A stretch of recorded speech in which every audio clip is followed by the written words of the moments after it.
मनोज तिवारी फिर बने एक बेटी के पिता। जी हाँ, ये सुनकर आप सभी जरूर चौंक गए होंगे, लेकिन ये पूरी तरह सच है और इस बात की जानकारी खुद मनोज तिवारी ने ही दी है। जी हाँ, मनोज तिवारी ने ये तस्वीर अपलोड कर लिखा, मेरे घर आई एक नन्ही परी, I am blessed with A baby girl, जय जगदम्बे।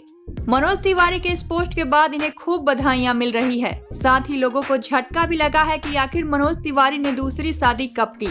जी हाँ, मनोज तिवारी ने पहली शादी साल 1999 में रानी तिवारी से की थी और साल 2012 में इनका तलाक हो गया। सभी को यही पता था कि मनोज तिवारी ने दूसरी शादी नहीं की है, लेकिन सबका ये सोचना गलत साबित हो गया और मनोज तिवारी की दूसरी पत्नी का नाम है सुरभि तिवारी। मनोज तिवारी के पापा बनने पर अक्षरा सिंह ने इनको बधाई देते हुए लिखा, सुपर हैप्पी, मैं मासी बन गई, सुरभि मेरा छोटू माँ बन गया, नए जीवन के लिए बहुत बहुत बधाइयाँ और मुबारक हो जीजा जी, अब तो डबल नेक बनता है, लक्ष्मी आई है हमारे घर। तो इस तरह मनोज तिवारी को खूब बधाइयां मिल रही हैं और दोबारा पिता बन के मनोज तिवारी भी बहुत खुश हैं। मनोज तिवारी के इस खुशी में आप सब हैं कितने खुश, बताइए हमें नीचे कमेंट बॉक्स में।